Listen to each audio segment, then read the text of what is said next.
तो स्टूडेंट्स, ये आपका क्वेश्चन जेई मेंस 2019 में पूछा गया है। तो देखते हैं हमें क्या कहता है कि हमारे पास कुछ पर्सन है एम, तो मेन है। तो मेन की जो क्वांटिटी है हमें एम दे रखी है, तो मैं यहाँ पे लिख लेता हूँ कि हमारे पास 1 2 3 4 and up to M men's हैं। और वुमेन्स जो हैं उनकी क्वांटिटी दे रखी है, दैट इज 1 एंड 2। फिर हमें कह रहे हैं चेस टूर्नामेंट है। Each participant plays 2 games with every other participant. तो कह रहा है कि हर एक पर्सन एक दूसरे के साथ 2 गेम्स खेलता है। If the number of the games played by men within themselves exceeds the games played with men and women by 84। तो देखिए हमें क्या करना है, हमें ये देखना है कि अब मेन और जो ये मेंस हैं इनके आपस के बीच में कितनी गेम्स होंगी। ठीक है, तो देखिए जब भी कोई एक गेम प्ले की जाएगी तो एट अ टाइम उसमें से कोई भी 2 पर्सन हमको सेलेक्ट करने पड़ेंगे। ठीक है, तो इसका मतलब अगर हम 2 पर्सन सेलेक्ट करते हैं इनमें से कोई भी, तो उसके कॉरस्पॉन्डिंग एक गेम हम काउंट कर लेंगे। ओके, तो हमारे पास टोटल पर्सन्स कितने हैं एम, तो हमारे पास टोटल एम पर्सन्स हैं। तो अगर मैं एट अ टाइम 2 पर्सन को सिलेक्ट कर लेता हूं तो इनके बीच में इतनी गेम्स होंगी। बट अब वो कह रहा है कि हर एक 2 पर्सन के बीच में पर्टिकुलरली 2 गेम्स हैं, तो इसको हम सारे को मल्टीप्लाई कर देंगे 2 से। तो ये हमारे पास आ गई जो गेम्स मैन और मैन के आपस में होगी। फिर मैन और वुमेन्स के बीच में है, तो वो गेम कैसे काउंट करेंगे।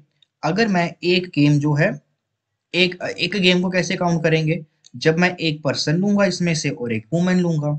तो एक पर्सन को सिलेक्ट करने की हमारे पास कितनी वेज है, टोटल एम एन है, that is MC1 into 2C1। ठीक है, तो ये हम एक गेम इनकी काउंट कर लेंगे। बट मेरे को इनको मल्टीप्लाई करना पड़ेगा 2 से, क्योंकि इनके बीच हर एक 2 बारी गेम होगी। अब वो कह रहे हैं कि ये जो इससे एक्सीड कर रहा है दैट इज माइनस ऑफ, वो कितना आ रहा है 84। तो बस हमें इसको सॉल्व करना है। तो बहुत ही इजी है आगे इसको सॉल्व करना। तो सबसे पहले तो मैं 2 यहाँ से कॉमन ले लेता हूँ, तो MC2 होगा।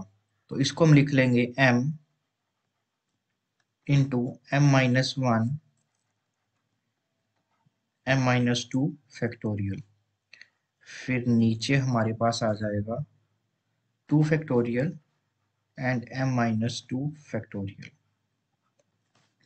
माइनस MC1 आपका m ही होता है और इंटू 2C1 आपका 2 होता है।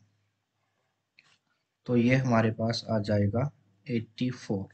तो इस ये वाला फैक्टर आपका इसके साथ कैंसिल हो जाएगा और इस 2 से हम इसको यहाँ से काट लेंगे, तो यहाँ पे आ जाएगा हमारे पास 42।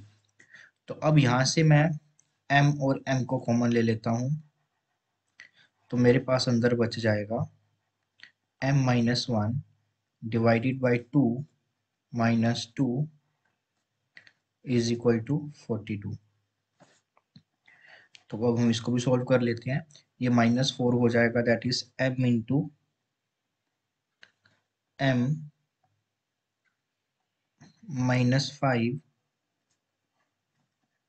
Is equal to 42।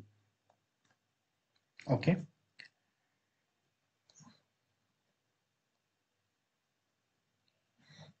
अब जो ये 2 था मेरे पास वो इधर जाके आपका मल्टीप्लाई हो जाएगा और वो बन जाएगा हमारे पास 84।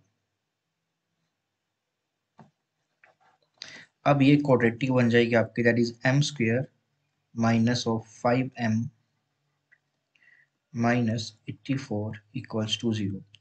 तो ये हमें दिख ही रहा है कि 12 और 7 इसके फैक्टर्स बन रहे हैं। तो आप इसको वैसे सीधा ही लिख देता हूँ, है ना, मेरे को इसको इतना करने की जरूरत नहीं है। तो ये m-12, क्योंकि मैं इसके सीधा ही देख सकता हूँ कि क्या आएंगे, और आपका m+7 ये फैक्टराइज हो जाएगा। तो ये वैल्यू प्रोजेक्ट कर देंगे, ओके, नेगेटिव आ जाएगी। तो सीधा सीधा यहाँ से हमारे पास m इज इक्वल टू 12 इसका सही आंसर आ जाएगा।